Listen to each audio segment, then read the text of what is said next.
If you are a QuickBooks accounting software user, then this video is for you, because I'm going to be showing you how you can quickly export your data from QuickBooks software into Excel and carry on with analysis to answer certain business questions outside the QuickBooks software, and this is what you need to do.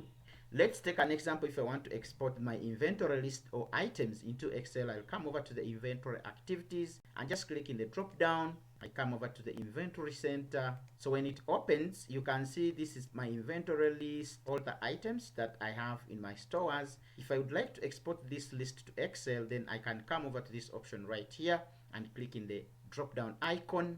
And I have a number of options. We are interested in exporting this item list, so you choose the first option, and then this dialog box right here will open, and you have an option to create a fresh new workbook. You can also update an existing workbook. You can update an existing worksheet as well, replace an existing worksheet. So you have a number of options. For this particular example, let's go with the default, and then I click on export.